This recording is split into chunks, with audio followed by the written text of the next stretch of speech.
O ministro Luiz Roberto Barroso, do Supremo Tribunal Federal, determinou nesta quinta-feira o afastamento por 90 dias do senador Chico Rodrigues, que foi alvo de busca e apreensão autorizada pelo magistrado na quarta-feira. Barroso, relator da petição 9218, enviou o caso para deliberação do Senado, a quem cabe manter ou não o afastamento do parlamentar. Na decisão em que ordenou o afastamento, o ministro apontou a gravidade concreta do caso, que exige a medida para evitar que o parlamentar use o cargo para dificultar as investigações. A gravidade concreta dos delitos investigados também indica a necessidade de garantia da ordem pública.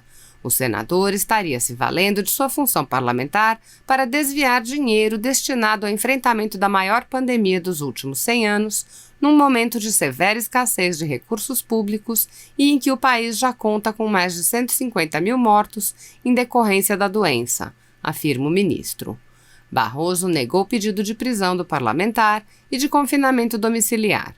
Para ele, porém, o afastamento foi necessário.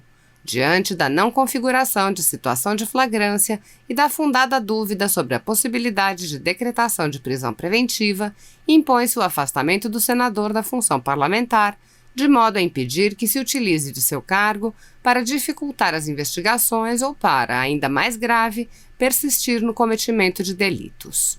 Na decisão, o ministro destaca que há indícios de participação de Rodrigues, integrante da comissão parlamentar responsável pela execução orçamentária e financeira das medidas relacionadas à Covid-19, em organização criminosa voltada ao desvio de valores destinados à saúde do estado de Roraima. Ainda conforme a decisão, no momento da realização de busca e apreensão em sua residência, o parlamentar escondeu maços de dinheiro em suas vestes íntimas. O ministro Luiz Roberto Barroso determinou ainda a retirada do sigilo das investigações, mas manteve em reserva vídeos das buscas. O segundo vídeo deve ser mantido em cofre da própria Polícia Federal, em absoluto sigilo, pois, consoante informado pela autoridade policial, o registro exibe demasiadamente a intimidade do investigado e não produz acréscimo significativo à investigação, sem prejuízo de que, caso haja necessidade, seja requisitado posteriormente. Se comprovada a culpabilidade do investigado, estará justificada a sua punição, mas não sua desnecessária humilhação pública, concluiu.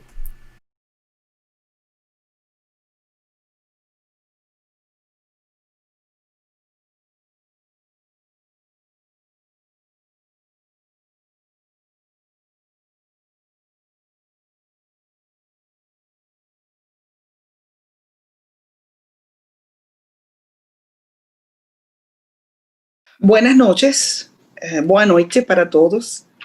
É uma honra para mim estar aqui nessa palestra com meu amigo, o professor Marcelo Suano, que eu conheci pela mídia. Quando ele escreveu esse livro inacreditável que conta a história da Venezuela, como destruir um país, ele me contactou pela mídia. Embaixadora, eu quero conhecer a você. E aconteceu. Então, eu escrevi a contraportada de seu livro. Isso foi maravilhoso, porque foi uma reunião muito boa. Eu lembro sempre que foi uma reunião de uma pessoa que eu não conhecia e que conhece muito bem o que está acontecendo no meu país. Também é uma honra para mim falar com o Lucas. Lucas escreve muito de Venezuela e conhece muito bem a situação. Então, eles conhecem tanto bem Venezuela que eu só aqui vou fazer uns comentários, porque eles conhecem muito bem a situação. E, por supuesto, eu quero cumprimentar ao ministro Roberto, porque a FUNAG abriu as portas para mim, não como a embaixadora, sino como a professora Maria Teresa Velantra, que eu sou. E eu agradeço muito, porque quando você é professor toda a sua vida, isso não muda. Então, para mim é uma honra que a FUNAG hoje haya feito este convite para falar sobre como destruir um país. Então, eu quero começar dizendo que como você pode destruir um país petroleiro, um país que foi o país mais rico da América Latina, que tem as maiores reservas de petróleo do mundo. Como que aconteceu que a Venezuela hoje tem 5,5 milhões de venezuelanos que tiveram que fugir porque estão morrendo de fome. Como é que 5 milhões de venezuelanos tiveram que cruzar a fronteira a pé? Só para colocar uma dimensão, a migração nossa, nesse momento, tem a mesma população que muitos países. Venezuelanos que caminaram uma distância que é desde Berlim hasta Madrid, buscando uma boa vida. Aqui em Brasil, temos 300 mil venezuelanos, de los quais 280 mil cruzaram a fronteira a pé, com a roupa que tinham posta e uma mala. Então, como destruir um país? O primeiro, quando as pessoas elegem nas eleições a uma pessoa que não tem capacitação para ser presidente. A destruição da Venezuela não começou com Maduro. A destruição da Venezuela começou com Chávez. Quando ele foi elegido, no ano 1998, a Venezuela produzia 3.200.000 barriles de petróleo por dia. 3.200.000 barriles de petróleo por dia. Então, chega à presidência um homem que não tem educação, um homem que tem ressentimento social, um homem com desejos de vingança, que fez um golpe de Estado no ano 1992, que foi à prisão, e quando ele saiu de prisão, eu me vou a vingar. Isso foi o fato, eu me vou a vingar. E como aconteceu? Ele destruiu nosso país. Então, a primeira coisa é, se você quer destruir seu país, tem que eleger uma pessoa com as características que tive Chávez. E depois, votar por um sucessor que é pior que Chávez. A segunda coisa que aconteceu foi que nessa quantidade de dinheiro, só pode imaginar, saca uma conta. 2013, o barril de petróleo, $110, $120 por barril. Se você tem 3.200.000 barriles, é uma conta fácil. Imagina quanto dinheiro entrou nas contas da Venezuela. Você pode acreditar que hoje a Venezuela não tem energia elétrica, não tem água, não tem comida. A gente está morrendo de fome. Com essa quantidade de dinheiro que ingressou às contas do governo venezuelano, o que fez o Chávez? A primeira coisa que fez foi expropriar as terras produtivas. O primeiro que aconteceu, as melhores fazendas, as melhores, as mais produtivas, não, agora não são de seus donos, são de nosso governo. Vamos expropriar. Nessas terras que os produtores eram produtores de bem, produziam milho, farinha, arroz, feijão, bananas, frutas. Tudo isso acabou. Porque eles expropriaram as terras para dividir as terras entre as pessoas e ninguém fez um investimento, ninguém fez um mantenimento, ninguém fez uma capacitação para as novas pessoas. Então, essas terras foram arrasadas. A segunda coisa que ele fez foi despedir, votar, sair de 20.000 empregados da indústria petroleira. Isso aconteceu no ano 2002. Um dia, ele decidiu sair de 20.000 profissionais, engenheiros petroleiros, geologistas, pessoas que tinham toda a sua vida fazendo um trabalho maravilhoso, porque a Venezuela foi a segunda indústria petroleira mais importante no mundo.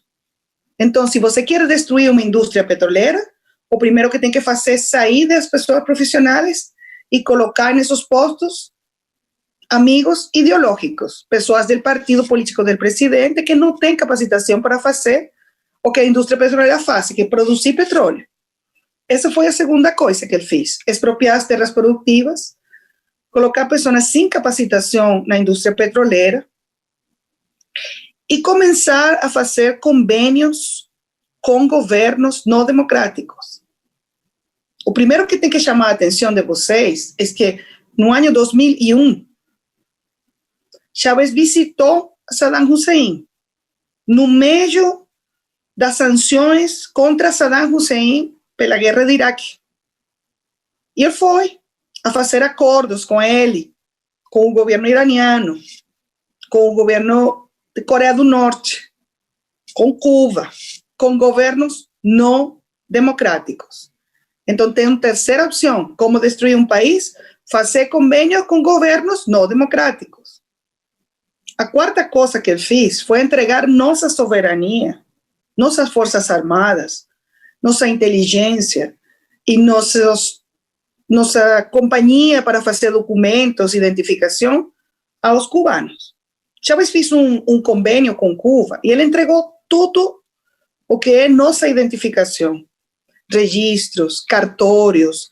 Hoje, a Venezuela, se você vai vender um apartamento, ou se você vai vender um carro, os cubanos têm controle desses documentos. Aí tem uma quarta coisa: entregar a soberania a um governo estrangeiro. E Chávez abriu as portas para os cubanos, primeiro, e depois para outros, russos, chinos, iranianos. A outra coisa que você tem que fazer para destruir um país é regalar o dinheiro que não é sujo. Chávez recebeu tanto dinheiro, foi como quando você ganhou a loteria. Então, ele decidiu repartir o dinheiro entre os amigos. Quando você precisa, Evo Morales, aqui tem dinheiro. Quando você precisa, Rafael Correa, aqui tem. Eu te vou regalar um helicóptero. Ele regalou helicópteros das Forças Armadas aos amigos. Você regala as coisas que são suas, você não regala um patrimônio nacional. Ele fez isso. Ele fez isso. Regalou nosso dinheiro, o dinheiro dos venezuelanos, o dinheiro de PDVSA. Regalou. E também fez uma estrutura burocrática de corrupção para beneficiar as pessoas que trabalhavam com ele, que isso foi CADIV, Comissão de Administração de Divisas. Se você precisava importar uma caneta, você precisava importar um quaderno, um livro, um carro, você tinha que passar por uma empresa administrada pelo governo e ele decidia: você tem dólares ou você não tem. Aí ocorreu o maior acto de corrupção de nossa história. Outra coisa que você tem que fazer para destruir o país é administrar mal. E eles administraram muito mal os recursos porque eles regalaram, donaram e se corromperam. A outra coisa que você tem que fazer, o que ocorreu na Venezuela, foi transformar as Forças Armadas. Nossas Forças Armadas, no passado, foram Forças Armadas profissionais, formadas em democracia, subordinadas ao poder civil. O que aconteceu? Chávez mudou tudo isso, transformou a estrutura das Forças Armadas e cambiou a doutrina de emprego das Forças Armadas, de Forças Armadas profissionais a Forças Armadas revolucionárias.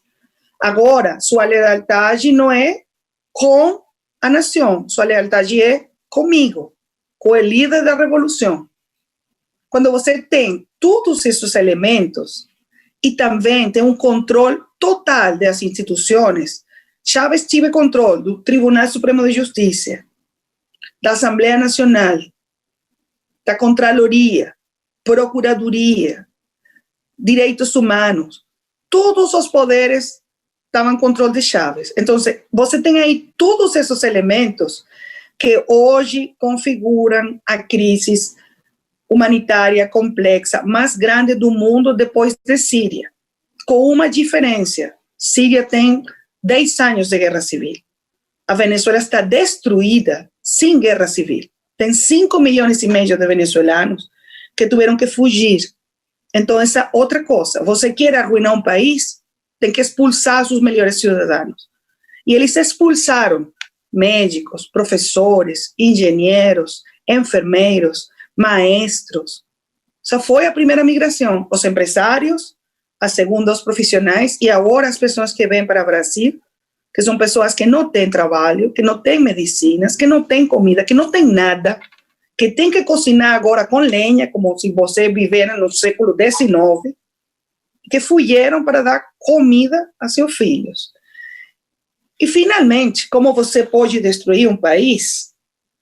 Dando exemplos de repressão. Os venezuelanos nos levantamos nas ruas uma e outra vez. 2002, 2004, 2010, 2014, 2017.